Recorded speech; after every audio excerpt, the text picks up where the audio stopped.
Yes, you're right. Oli kuyugi update CV kosinzo bango otuwuliriza kulisaayo enkya y'obwaleero kulika obwakedde gwe mukwano gwange ali eyo ampuliriza.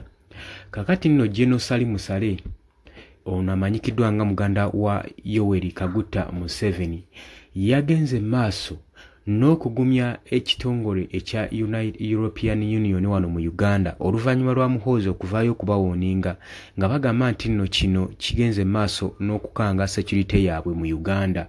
Yavuddeyo n'abagumya n'abagamba nti nno ako kasonga katono oyo mwana tujja kuba tujja muhandolinga kuba akyali mu just bulalu nenga bajja kubanga bamuhandolinga. Oli kuyugi update CV ngwatana tweyungako kirira wansi waliwo ekigambo subscribe kikoneko ojja kubanga otwegattako. Bwe babadde mu meeting General Salim Saleh mu guru European Union diplomatic bagenze maaso n'okulabula General Muhoozi Kainerugaba. Statements ze zagenda maaso n'okukola ng'era bagamba nti nno zidamejinga international relationship wakati w'amawanga ageebunaayira saako n'eggwanga erya Uganda esaako n'oku affectinga trade saako ne investment ekyomba temadde temukimanyi. Jjukira nti nno investments wawe kikozesa investments Muhoozi Kainerugaba wagenda mu maaso n'okubanga atiisatiisa ba diplomatic abajja mu Uganda abakyeruppe kitegeeza nti nno investments zigenda kubanga zitatanyizibwa ba investors bonna abagenda maaso n'okuyingira eggwanga lya Uganda bajja kustopinga oyingira eggwanga lino. Jjukira buli project ezisinga wano mu Uganda zireetebwa n'aba investors. Kati bwe bagaana okujja mu Uganda buli wabeerawo embeera bakanga ebatiisa nga balaba security yaabwe bo kye basinga okufaako ye security nga tebali secure mu kifo kye balimu nga kati ekiriwo nga Muhoozi Kainerugaba agenda maaso n'okubatiisatiisa ng'akola bold statements ku Twitter posts z'akola nga ye tafaayo ngeri ki gye zigenda okubeera nga zitattanamu ekitiibwa kya Uganda. Kati ba investors basobola okwekengera mu mbeera eno ne bagaa tebagenda kujja mu nsi etaliimu security ate nga high ranking officer CDF Muhoozi Kainerugaba yennyini yagenda mu maaso n'okuba nga abatiisatiisa.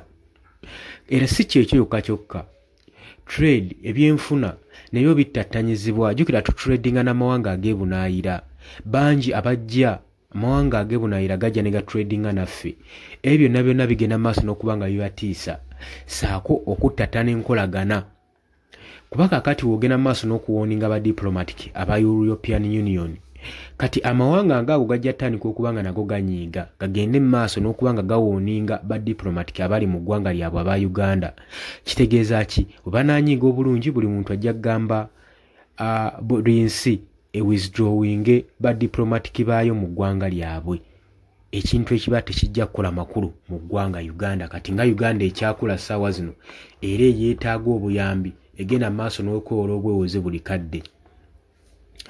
General Salim Saleh agenze maaso n'okusuubiza International Army nti agenda maaso n'okuba nga agizza obujja ng'agamba nti Chief of Defence Force General Muhoozi Kainerugaba otugezaako okuba nga tugoberera byazaakola kino nno kyaleetedde okuraisinga concern eri European diplomatic ku controversy social media statements zagenda maaso n'okukola. We yabadde ayogerako n'abatuuze mu Gulu City May 21 mwaka guno gwennyini gwe tulimu. We yabadde mu meeting eyo nga mulimu ne ba delegations aba European Union envoy abaakuliddwamu Ambassador John Sadick.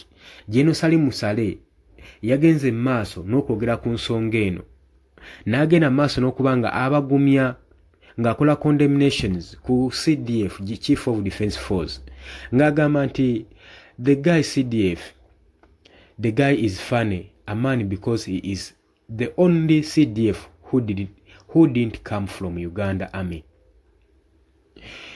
Kyategeeza nti nno nti CDF ono ali funny nnyo kubanga ye mujasi yekka gwe tuyina atava mu magye ga Uganda. Teyava mu national yongera kwagamba he did not come in National Liberation Army, National Resistance Army.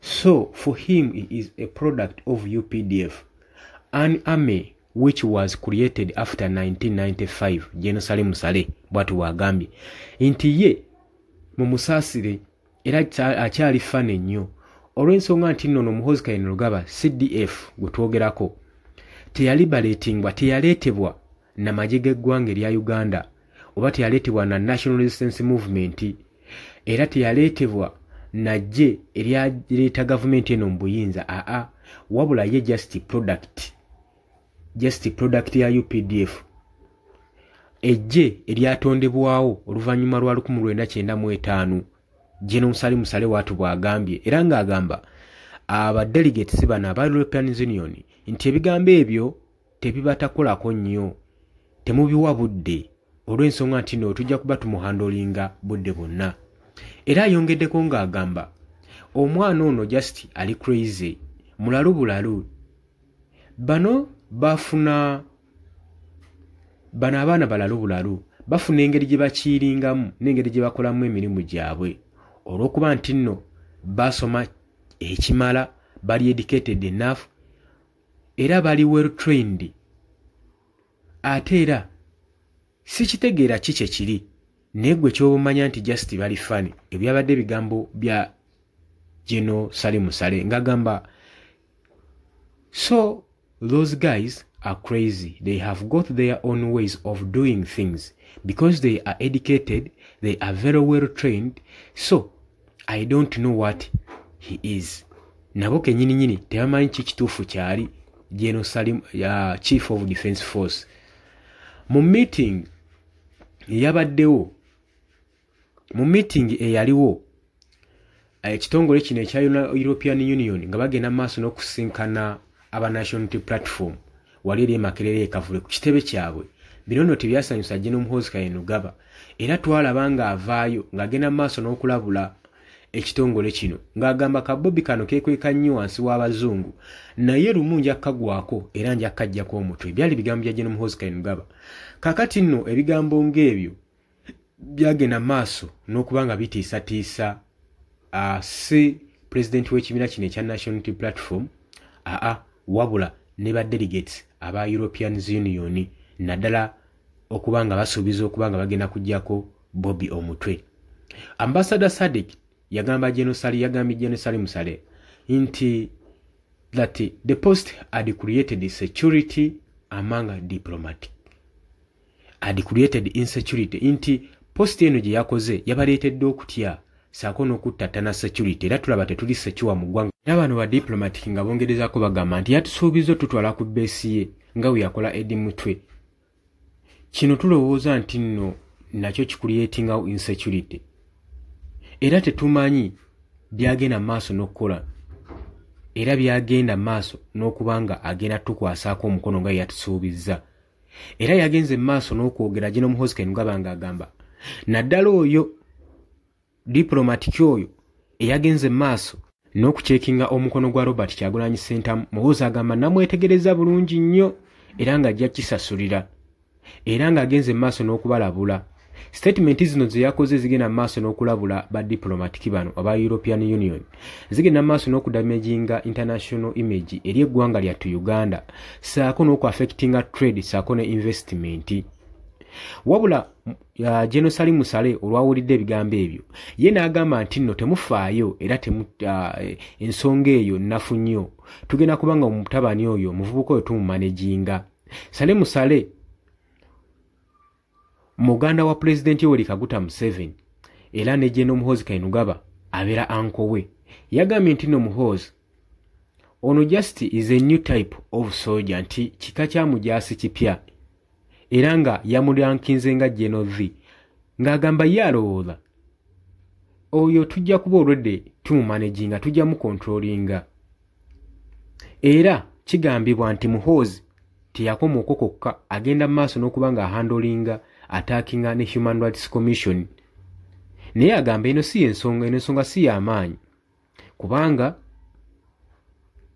bino biri outside US era ng'agamba eggwanga lijja kwetaagisa okuba gye bujjako mu maaso nga liteekebwako accountability singa munaate mwegendereza.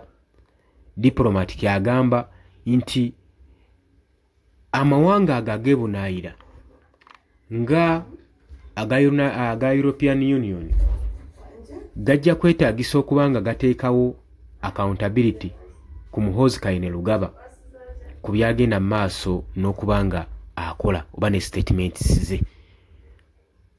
Oli ku Yugi Update TV kosinza oba nga otuuza gwatanda tuyungako kirya wansi olw'ekigambo subscribe kikoneko obeere nga otuyungako. Olowooza General Salim Saleh anaasobola okuhandolinga Muhoozi nga wasuubiza European Union okusinziira ku bigambo byagenda maaso n'okutiisatiisa ba delegates ba diplomatic bano? Ye olowooza kirekawo eggwanga Uganda gw'oba olowooza? Uganda jjukira tudipendingira nnyo ku western countries ezo. Kati ba investors oluusi betufuna bava mu mawanga aguma n'oluusi batuyamba buyambi. Kubanga Uganda tetuyinaamu kiri awo kya bugagga kuba byonna byonna byabbibwa byakumpanyizibwa gavumenti. Oba olaba n'okujja otteeka mu project mu Uganda babanga abatuyambi kuba ebyobugagga ebisinga tubijja Congo. Kati golowooza eno embeera enaabalekamu Uganda enaasigala etya? Osobola okujja mu comment section n'oteekayo endowooza yo. Mbaagala nnyo, mweraba, olunaku olulungi.